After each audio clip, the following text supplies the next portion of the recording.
नमस्कार, देवभूमि दिन भर देख रहे हैं आप, आपके साथ मैं हूं ऋतु। बुलेटिन की शुरुआत करेंगे बड़ी खबर के साथ। बड़ी खबर देहरादून से, जहां देहरादून में एनएसयूआई के कार्यकर्ता आपस में एक दूसरे पर बेल्ट चलाते हुए नजर आए हैं।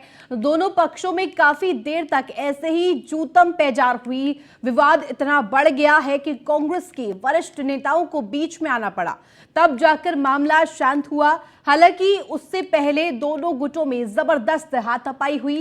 विवाद ज्यादा बढ़ने पर पुलिस भी मौके पर पहुंच गई। बताया जा रहा है कि एनएसयूआई के राष्ट्रीय अध्यक्ष नीरज कुंदन के नेतृत्व में एनएसयूआई का एक गुट अपना आक्रोश जताने के लिए कांग्रेस प्रदेश मुख्यालय की गेट पर पहुंचा था। इसी दौरान दूसरे गुट के कार्यकर्ताओं ने उन्हें कांग्रेस भवन के अंदर आने से रोकने के लिए गेट को बंद कर दिया। फिर क्या था, दोनों गुटों में जमकर बेल्ट और लात घूंसे चले।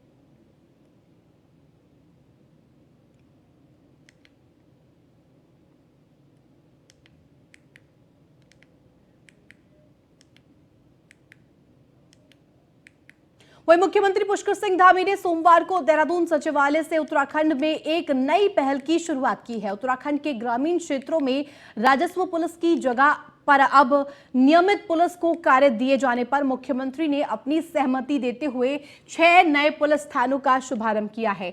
वर्चुअल रूप से किए गए इस कार्यक्रम पर सीएम धामी ने कहा कि हमारी कैबिनेट ने बहुत पहले ही ये निर्णय ले लिया था, जिसमें राजस्व पुलिस की जगह नियमित पुलिस की आवश्यकता थी। उसी क्रम में 6 नए पुलिस थानों का वर्चुअल रूप से उद्घाटन किया गया।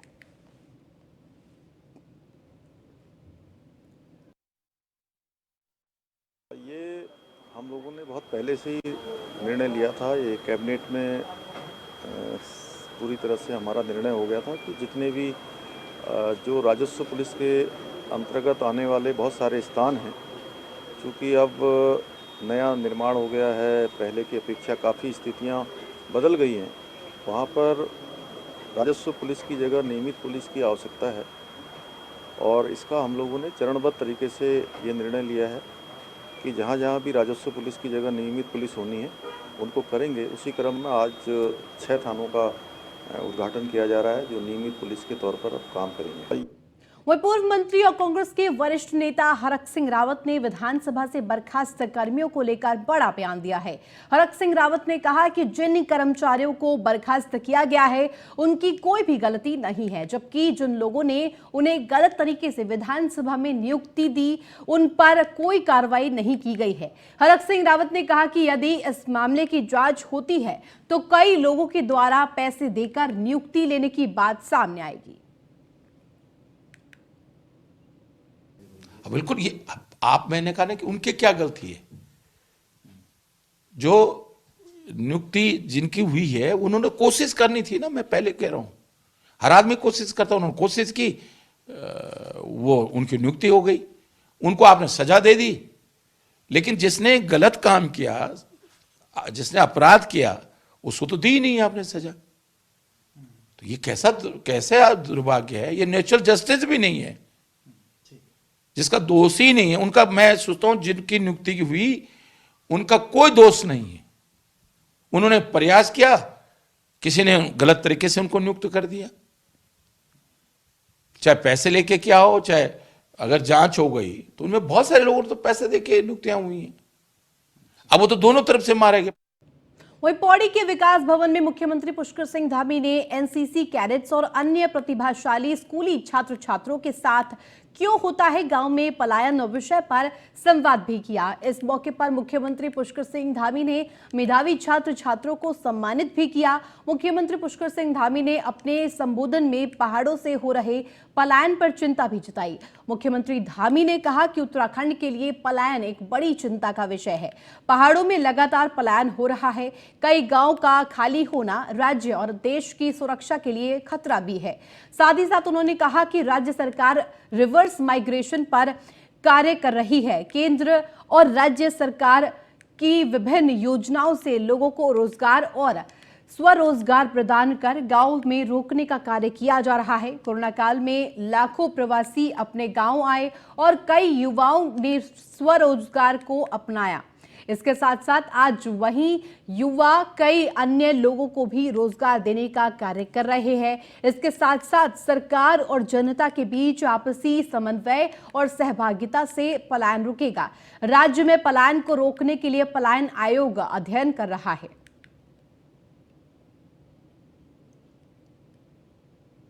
पलायन को रोकने के लिए, रिवर्स पलायन के लिए और लोगों को प्रोत्साहित करने के लिए लगातार काम हो रहा है।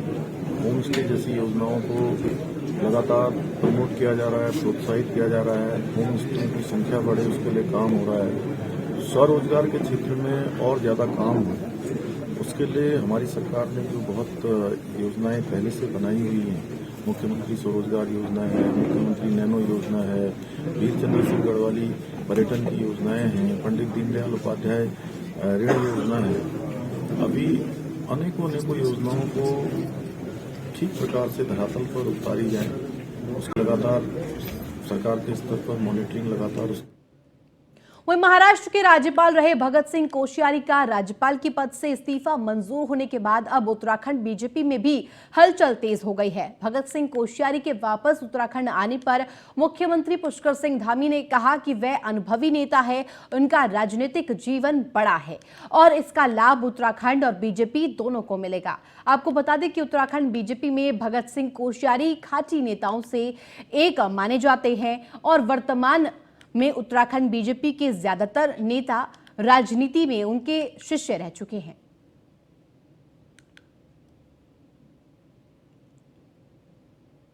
उन्होंने स्वयं कहा है कि वो अपना पढ़ाई लिखाई अध्ययन इत्यादि करेंगे और उनका जो व्यापक अनुभव है उसका लाभ राज्य को मिलेगा। उन्होंने वहीं मुख्यमंत्री पुष्कर सिंह धामी ने पौड़ी स्थित रावत गांव के होम स्टे में रात्रि विश्राम करने के बाद सोमवार सुबह राहत गांव का भ्रमण करा। रावत गांव का भ्रमण करते वक्त इस अवसर पर उन्होंने गांव में रहने वाले लोगों से मुलाकात कर उनका हालचाल जाना और गांव के विकास से संबंधित लोगों की राय ली। गांव में मौजूद पूर्व सैनिकों ने अपने अनुभवों को मुख्यमंत्री से साझा किया। इस मौके पर मुख्यमंत्री पुष्कर सिंह धामी ने कहा कि गांव में ही हमारे राज्य की आत्मा बसी है। ग्राम सभाओं के विकास से ही देश का विकास संभव है। हमारे गांव पुरातन संस्कृति के धरोहर है, इन्हें जीवित रखना हमारा कर्तव्य है। उन्होंने गांव में पौधारोपण भी किया। मुख्यमंत्री धामी ने इस अवसर पर योग और ध्यान भी किया।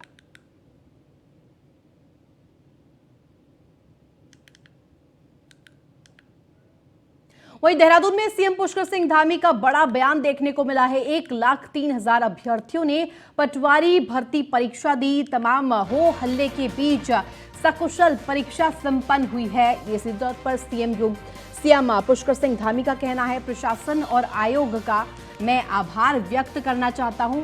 सीएम धामी ने ये बड़ी बात कही है, युवा मेहनती बच्चे निराश नहीं होंगे। पुष्कर सिंह धामी सीएम उत्तराखंड, जिन्होंने ये बड़ी बात कही है।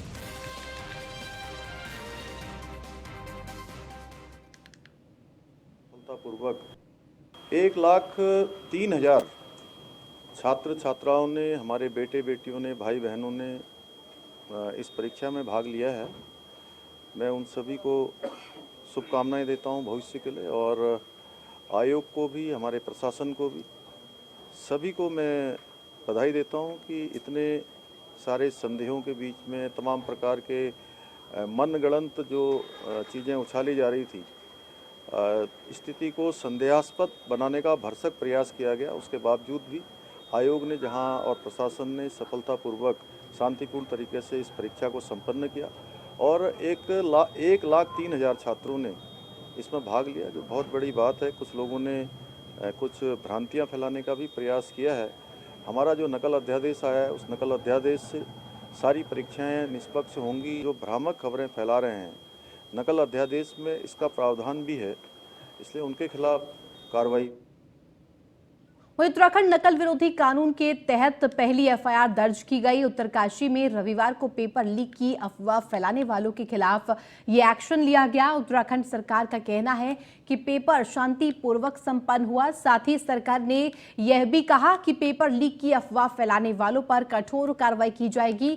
वहीं प्रदेश के अपर पुलिस महानिदेशक अपराध एवं कानून व्यवस्था वी मुरुगेशन का कहना है कि उत्तरकाशी में रविवार को एक अभ्यर्थी द्वारा ये अफवाह फैलाई गई थी और कुछ न्यूज पोर्टल में भी इसे प्रकाशित किया गया था कि पटवारी भर्ती परीक्षा का रविवार को हुआ पेपर लीक हो गया था, जिसका कोई प्रमाण नहीं था। ऐसे में कुछ लोगों के खिलाफ उत्तरकाशी जनपद में नकल अध्यादेश कानून के तहत मुकदमा दर्ज किया गया है। एग्जामिनेशन में जो प्रोसीजर है, वो प्रोटोकॉल है, वो पूरा का पूरा फॉलो हुआ है। हम सभी जगह पे पुलिस और मजिस्ट्रेट्स तैनात हुए थे। जहां पे भी किसी का भी थोड़ा बहुत भी डाउट थे, वो भी क्लियर करने का है, वो भी हो गया है। इन स्पाइट की गलत सूचना है प्रसारित करके हमारे जो एग्जाम हो रहा है उनको डिस्टेबलाइज करना कुछ लोगों का, जो मुझे लगता है कि उनका एग्जाम देना या परीक्षा में बैठना उनका वो नहीं है, उनका कुछ और एजेंडे लगते हैं हमें। तो वैसे ही उनका मकसद ये है कि हमारे एग्जामिनेशंस को डिस्टेबलाइज करें। तो ये हम टॉलरेट नहीं होगी। जो गलत सूचनाएं भ्रमित करके जो स्टूडेंट है अपना पढ़ाई करके एग्जाम देने आ रहा है, उन्हें भी डिस्टर्ब कर रहे हैं। तो ये सारा अब नया जो कानून आया उसके तहत ये उल्लंघन है और उसके खिलाफ विधिक कार्रवाई। वहीं देहरादून में शहीद स्थल पर बेरोजगार युवाओं का सत्याग्रह जारी है। शहीद स्थल पर 4 दिन से युवा आंदोलन कर रहे हैं। वहीं पुलिस प्रशासन के सामने धरना खत्म कराने की बड़ी चुनौती है। युवा भर्ती परीक्षाओं में गड़बड़ी की सीबीआई जांच की मांग के साथ बॉबी पवार की रिहाई चाहते हैं।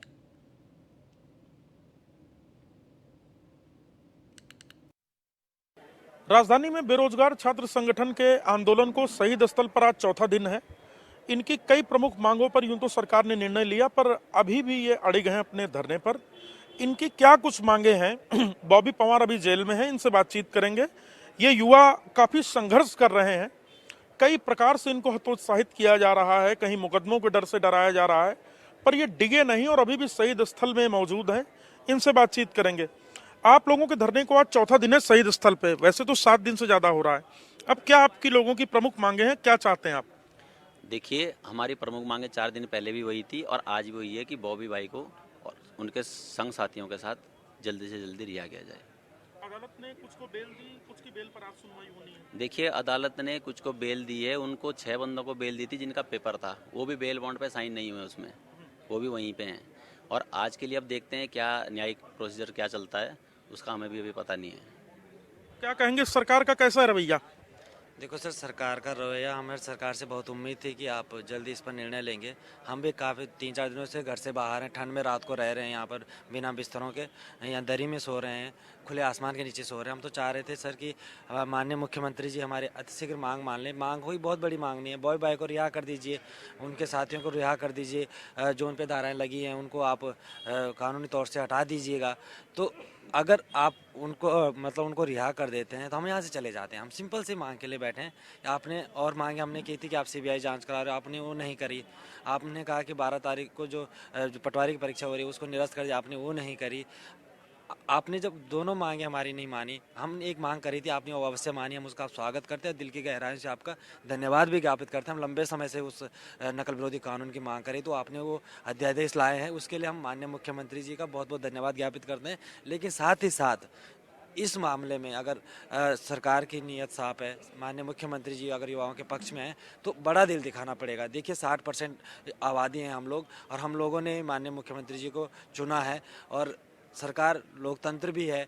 आप लगाइए कि 60% युवा अगर ये कह रहा है कि आप सीबीआई जांच करा दीजिए, और इसका साक्षात प्रमाण आपने देखे भी हैं, एक भारी संख्या में युवा सड़कों पर उतर, तो कहीं ना कहीं वो गवाह हैं इस बात के कि वो चाहते थे कि सीबीआई जांच हो, लेकिन आपने नहीं करवाई, परीक्षा आपने निरस्त नहीं करवाई। तो सर हम किस और साथ ही साथ आपने हमारे अध्यक्ष जी को भी गिरफ्तार किया। तो ये सारी तीनों में से कुछ तो आप मांग सर हमारे, कुछ तो मतलब आप हम लोगों को संतुष्ट कर पाएँ सर ना। हम तब तो जाने के लिए तैयार हैं, हम चले जाएंगे। हम कह रहे हैं आप बॉबी भाई को रिहा कर दीजिए, आपको पुलिस को आना ही नहीं पड़ेगा यहाँ पर। युवतियां भी हैं कुछ यहाँ पे, इनसे बात करेंगे। आप लोग भी धरने में शामिल हैं, क्या लगता है आपको बॉबी पवार के रिहा होने के बाद अगली आंदोलन की रणनीति बनेगी या आप लोग फिर से अपनी पढ़ाई लिखाई में अगले एग्जाम की तैयारी में लगेंगे? सर, हमारी जो रणनीति है, मतलब पहली तो मुख्य मांग जो है कि जो बेरोजगार संघ के अध्यक्ष है बॉबी पवार जी और जो भी सभी साथी हैं उनको रिहा किया जाए। उनमें जो भी धाराएं लगाई गई हैं वो हटाई जाए। और जो रणनीति का सवाल है, देखिए सर, हम अगर यहाँ पर भी बैठे हैं तो हम अपनी हक के लिए बैठे हैं। और हक हम क्या मांग रहे हैं? पारदर्शिता, वो भी किस में? परीक्षाओं में। तो आप खुद बताइए ना, हम स्टूडेंट हैं सर, हम पेपर देते हैं, उसमें धांधली होती है, हर पेपर में धांधली होती है। हम मजबूरन में क्या करें? आप खुद बताइए। मतलब कि हम ऐसे किसी गुट से नहीं जुड़े हैं, ना ही हम किसी भी ऐसे उससे नहीं जुड़े हैं जो कि अलग हो। हम स्टूडेंट का जो ये संघ है बेरोजगार है, बेरोजगार शिक्षित अगर आपको ये लगता है कि हम किसी से जुड़े हुए हैं तो ठीक है, हम शिक्षित बेरोजगार संघ कर देते हैं इसका नाम, ठीक है। तो शिक्षित बेरोजगार संघ रोजगार की मांग करता है। अगर ये मांग करना गुनाह है कि आप भ्रष्टाचार हटाइए, हमें मौका दीजिए, तो अगर ये गुनाह है तो आप खुद बताइए ना सर कि हम इसको अगर आप गुनाह कहेंगे तो और चीज़ क्या रह गई? युवाओं का धरना भी जारी है। इनका कहना है कि बॉबी पवार को रिहा किया जाना चाहिए और उन पर जो भी कानूनी धाराएं लगी हैं वो समाप्त होनी चाहिए, क्योंकि युवा पारदर्शी सिस्टम चाहते हैं। वो चाहते हैं कि जो समय समय पर परीक्षाओं में मिली भगत की या पेपर लीक की शिकायतें आती हैं वो खत्म होनी चाहिए। आज का दिन महत्वपूर्ण है। देखना होगा कि अदालत में जो बॉबी पवार की बेल है उस पर सुनवाई के बाद अदालत का क्या फैसला आता है और इसके बाद बॉबी पवार रिहा होने के बाद अपने साथियों के साथ अगली क्या रणनीति बनाते हैं या आंदोलन वापस लेते हैं। कैमरा सहयोगी अंजीत के साथ सुदीप जैन, न्यूज़ 1 इंडिया, देहरादून। उत्तराखंड के मदरसों की अब समाज कल्याण विभाग की ओर से भी विभागीय जांच की जाएगी। इसके लिए कैबिनेट मंत्री चंदन राम दास ने उत्तराखंड में सरकारी मदद से चल रहे मदरसों की जांच के लिए कमेटी का गठन कर दिया है। इसकी जानकारी उन्होंने समाज कल्याण और अल्पसंख्यक कल्याण विभाग की बैठक में दी। जांच कमेटी 1 महीने के अंदर मदरसों की जांच रिपोर्ट सौंपेगी। चंदन राम दास ने कहा कि जितने बोगस मदरसे हैं उसे बंद कर दिया जाएगा। हमारे प्रदेश में 419 मदरसे चल रहे, जिसमें से 192 मदरसों को सरकारी मदद मिल रही। तो मेरा फोकस सरकारी मदद वाले मदरसों पर है। तो जब हम पैसा बच्चों की अच्छी शिक्षा के लिए दे रहे हैं, गुणवत्ता की शिक्षा के लिए दे रहे हैं, तो उस पैसे का सदुपयोग होनी चाहिए। और हमारा पूरा होल्ड मदरसे पर जब तक नहीं होगा, जब तक उनकी शिक्षा विभाग से मान्यता नहीं हो। मान्यता नहीं है और मान्यता नहीं है तो हमारे मानक नहीं आएंगे वहाँ, और मानक नहीं होगा तो सरकार का दबाव नहीं बनेगा। हमारे वहीं कांग्रेस और एनएसयूआई का संयुक्त मोर्चा सोमवार को अपनी विभिन्न मांगों को लेकर सचिवालय कूच करने पहुंचा, जहां पुलिस द्वारा बैरिकेडिंग लगाकर उन्हें पहले ही रोक दिया गया। कांग्रेस की मांग है बेरोजगार आंदोलन के दौरान युवाओं पर लगी धाराओं से उन्हें तत्काल प्रभाव से मुक्त किया जाए। साथ ही अधीनस्थ सेवा चयन आयोग और लोक सेवा आयोग की सीबीआई जांच करवाई जाए। बता दें कि विगत कई दिनों से कांग्रेस इस प्रकार के प्रदर्शन कर रही है। पार्टी का कहना है कि जब तक सरकार उनकी मांगों पर अमल नहीं करती तब तक कांग्रेस का यह प्रदर्शन इसी प्रकार जारी रहेगा। मुकदमे जो इन पर लगाए हैं, जो बैठे हुए थे, पत्थरबाजू पे मुकदमे नहीं दर्ज हुए, लेकिन जो वहां बैठ के आंदोलन कर रहे शांतिप्रिय ढंग से, उनके ऊपर मुकदमे हुए हैं जो वापस होने चाहिए। सत्ता में बैठे हुए लोग सीबीआई जांच से कदम पीछे खींचने का काम कर रहे हैं और इसलिए कांग्रेस लगातार जो है छात्र हितों के लिए, नौजवान साथियों के हितों के लिए संघर्ष करते हुए सरकार से ये मांग कर रही है कि सीबीआई जांच की सरकार संस्तुति करे। पर्चा लीक होता है, पूरे देश में सबसे ज़्यादा बेरोजगारी जो है वो उत्तराखंड में है और बेरोजगार जब पर्चा लीक होने के बाद जो है यहाँ पर कूच करते हैं, मुख्यमंत्री से अपना इंसाफ की गुजारिश करते हैं, तो उनको इंसाफ में जो है वो लाठियां बरसाई जाती हैं। सरकार को चेतना चाहिए। जहां एक और आंदोलनकारी छात्रों पर मुकदमे लगाए जा रहे हैं, वहीं दूसरी ओर जो नकल माफिया है उनको राहत दी जा रही है। ये ऐसे कैसे लोकतांत्रिक व्यवस्था में ये संभव हो पाता है?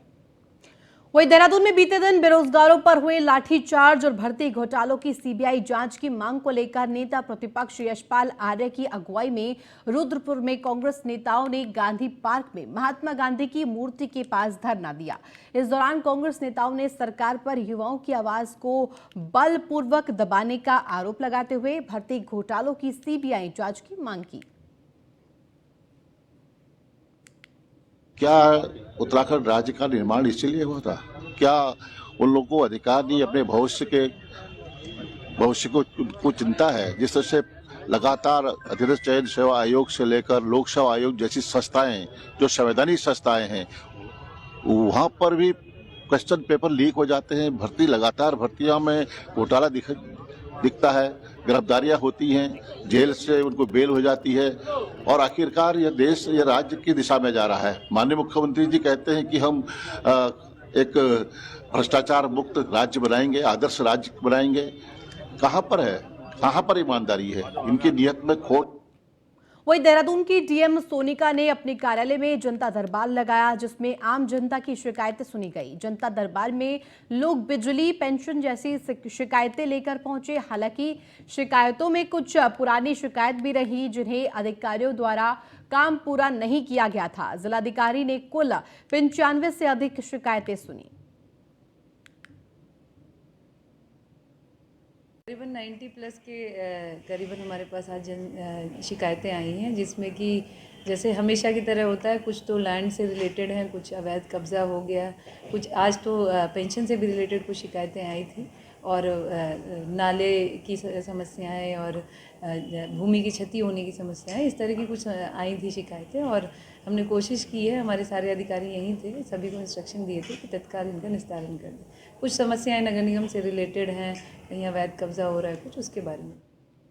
वह हरिद्वार के सिडकुल थाना क्षेत्र में सोमवार सुबह एक दामाद ने सास की गला दबाकर हत्या कर दी। शराब के नशे में धुत दामाद ने जब झांझ उतरी तो उसने खुद ही पुलिस और परिजनों को अपने द्वारा किए गए कृत्य की जानकारी दे दी, जिसके बाद मौके पर पहुंची पुलिस ने हत्यारे दामाद को गिरफ्तार कर लिया।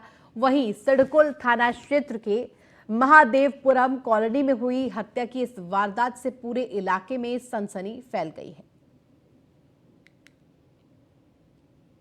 सूचना पे जब पुलिस वहां पे पहुंची तो एक व्यक्ति द्वारा एक महिला का मर्डर किया गया था, ऐसा उसने बताया।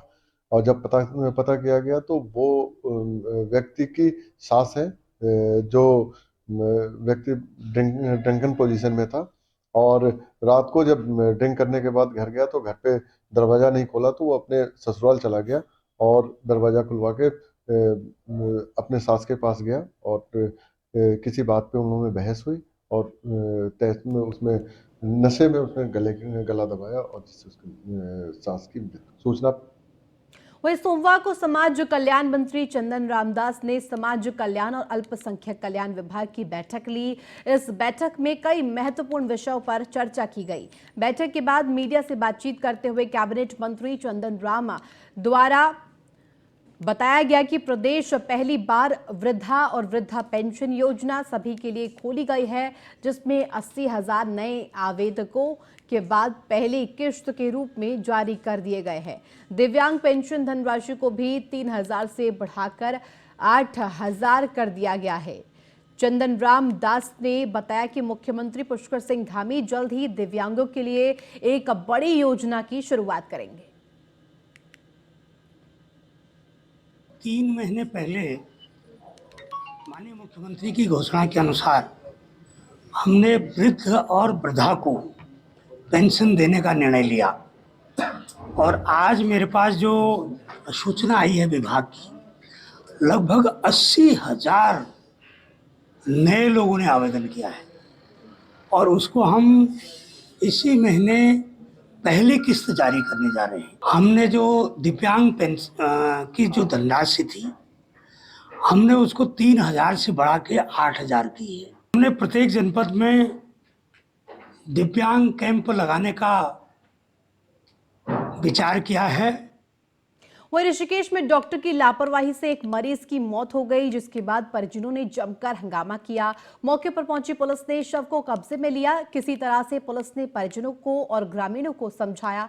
पुलिस ने स्थिति देखते हुए अस्पताल में पुलिस बल की तैनाती की। बता दें कि कोतवाली थाना क्षेत्र देहरादून रोड स्थित डॉक्टर कौशल क्लिनिक में एक युवक का पथरी का ऑपरेशन किया गया। ऑपरेशन के बाद युवक की तबीयत बिगड़ती चली गई, जिसके बाद डॉक्टर ने मरीज को डॉक्टर कोहली हॉस्पिटल रेफर कर दिया, जहां डॉक्टर ने युवक को मृत घोषित कर दिया। जिसके बाद परिजनों ने डॉक्टर पर लापरवाही का आरोप लगाते हुए जमकर हंगामा किया।